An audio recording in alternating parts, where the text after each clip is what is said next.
On the other hand, the other Sfirot, the lower Sfirot, where the Shvira took place, those are like the actual Nikudot. Those are the actual point. In other words, even within the context of Keter and Chachma, and to some degree Bina as well, as we'll see, there was enough for them to be able to get along that they didn't oppose each other to the extent of them blowing each other out. As they descended lower into the lower Sfirot, each one became more pronounced, getting back to the theory about the ego king, where each one becomes so great in their own eyes that there is just no room for anybody else to exist. That's the idea of the Nikudot. Now the question is a theological question: why create a world and then destroy it?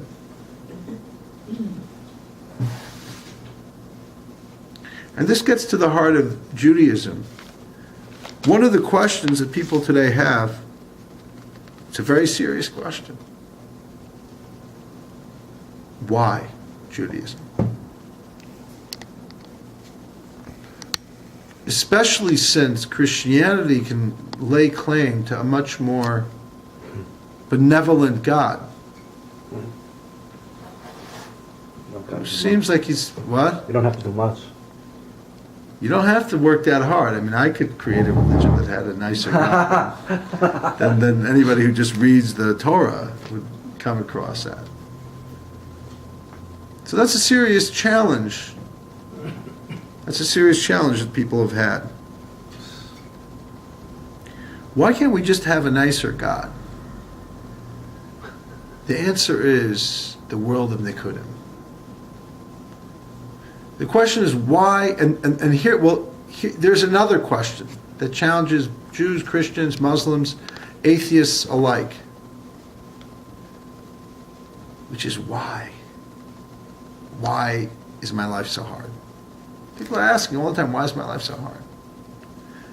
And either it's hard because it just seems overwhelming, or because you overwhelm it on your own. Guess what? Where does the overwhelming come from? Tohu. What does it mean to have tohu in your life? It means to be overwhelmed. It means that you have decisions to make that you say, I can't do this. And you go into a state of shock. That is tohu. So some people want their God to be a fairy tale God, a make-believe God that's not really part of the world. Paradoxically, it's also very much part of the world. They want to touch him, and he shouldn't be real. But in Judaism, we believe that God is here in the chaos. And this is how we get back to him. This is how we relate to him.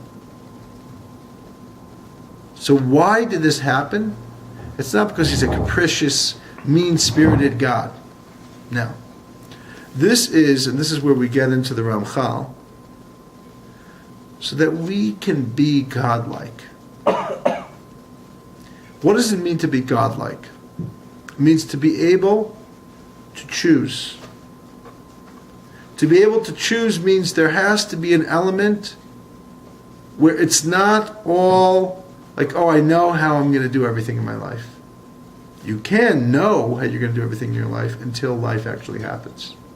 Then tohu, little pockets of tohu, because the world of tohu, the shards of when these vessels break, these metaphoric vessels, right? They're not physical, but they fall in to the physical reality. They are the attractions we have to the chaos that creates insanity in our own lives,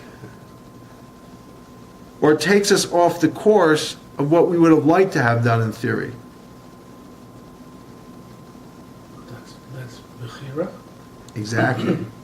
Without that, you don't have free choice. So the main reason that the Ramchal, and actually it's not just the Ramchal, it's in the Ari, but the Ramchal expands on it a lot, that we need to have the world of Nikudim is twofold. A, because we need to have free choice. And without the world of Nikudim, we wouldn't have had the vessels to really truly be free, which means we wouldn't have the temptation to do A or B with the same amount of attraction than if we didn't have the world of Nikudim. The second reason is that there could have been some force of evil, but not the bedrock in which creation rested upon.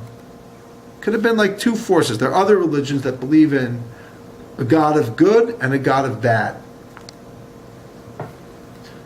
So Zoroastrianism believes there's two gods, because that would make sense. And these two gods are fighting it out, and we're kind of struggling also which one to align ourselves with. Christianity would say. Not exactly. They have a devil, but it's not the same thing. And the Zohar and the Ari explain the following, that the source of chaos is the world of Tohu, which God created not as an evil world, as a world that's secondary in its intent, meaning the intent. The Aryeh Kaplan explains, based on the Zohar, that we can see the world of Tohu like the analogy of a father, a king, who has a son who he warns to stay away from loose women. Yet the same king wants to test his son, to see whether or not he can actually not be seduced by a loose woman. So he hires a prostitute to test his son. So the prostitute is actually working for the king.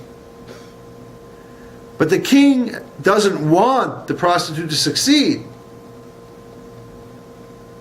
But if there's no prostitute, there's no test. So the world of Tohu is the test, is the key elements of what will turn into eventually in our world as it descends into our world, which is after the tikkun. But there's two levels of tikkun. There's tikkun that happened right away, and there's the tikkun that will happen in Meher V'Yameinu when we fix it all the way, which is when we bring back the light of Tohu into the vessels of tikkun. But in the meantime, in the test that we still have, even though we're in the world of tikkun, but the world of Tohu still has an attraction to us because of our attraction to falling into the physical world in a way that takes us away from our divine centeredness. And there's an attraction about that. What? You say For me there is, maybe not for you. Well, I can only speak for I wasn't myself. supposed to reveal who I really am. It's like a tzaddik, really? So you're saying that the physical world is the attraction, and we're seeking it. Certain elements of the physical. Obviously, we need to want. There's a duality in our attraction to the physical world. Part of our attraction to the physical world is because not only do we need to survive, but we need to elevate the physical world because it has a very high source in it. But we also are tempted to fall as well. So it's a very fine line. Yeah, and there's another reason also that it gives us the opportunity for a reward. Otherwise, it's bread and shame. So yes, but that's the same. The reason you're giving is an extension of the reason why do we need free choice, because that's So the we can ultimate. reward it. Yeah, because the Ramchal says, as he builds it up very beautifully in Derech Hashem and in the introduction in Das Tfunot and Chach Pesach Chachma, it's one of his themes that he constantly refers back to, is the relationship between free choice and God's gift of giving us the ability to become more godlike in an arena of free choice, so that it's not bread of shame, it's something that we truly earn. Right. So that concept that's already in the Ari, kind of like the way the Ari will take key concepts of the Zohar and just expand on them and explain them, the Ramchal has done that to the particular teachings about Olam Chesed Yibaneh, about the roots of creation being based in God's kindness. The Ramchal has taken that and really kind of expanded on it. So yes, that's correct. But getting back, so we have this. It's interesting, am I to understand that Sohu is not in the, because I missed the previous world, in the world of Akudim? It's Sohu isn't. Sohu was not in that. Tohu is the world that comes directly out of Akudim. It's the world, the subsequent world to Akudim. So it relates to Akudim and it emanates out of Akudim. But it's the next level. Yeah. Nikudim. Okay, so... Then you have the very famous teaching by the Lubavitch Rebbe before he passed away. His main teaching was take the lights of chaos, of Tohu. put them in the vessels of water. Yes. The last thing he said before he had a stroke. That was one of his things here. It was the Oros to Tohu became the Tikkun. 1,000 light. Put them in the vessels of light. Take the the energy of the chaos. The idea in the Chabad movement in the last 40 years was to take the energy of Tohu, to take this. One of the reasons why the Tohu didn't work out is because the energy was so strong. Even though they say the reason was that the vessels couldn't contain the light, but the light was too strong for the vessels. The light should have tempered itself, so to speak, and say, take it easy. But the light was so powerful that the vessels couldn't contain them, and they crashed. They cracked. But imagine if you could take that light, it's unstoppable. Except that it was stopped by its own unstoppability, so to speak. Because it couldn't be stopped, it couldn't be contained. It couldn't be. But imagine you could have that energy and still contain it. That's the vessels of Tikkun. If we had the bigger vessels, which we do have the capacity to create now, then we could have both the energy of Tohu in a sustained way, the vessels of Tikkun. So we have the Ramchal that explains the Ari, that explains this sequence of events, and that gets back to what it is so important about the world of Nikudim, the world of Tohu. It gives us free choice. And then in addition to free choice, why did it have to be part of this world and not some other force? Is because if the force of evil was truly, getting back to the analogy of the prostitute, if the force of evil was truly somebody real on level of the king, once you got taken in by them, it would be very hard, if not impossible, to get out of.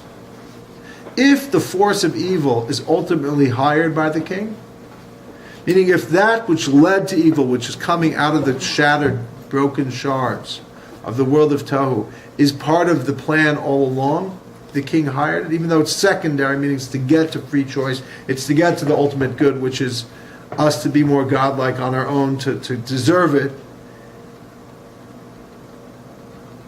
It gives us a way out of the grips of evil.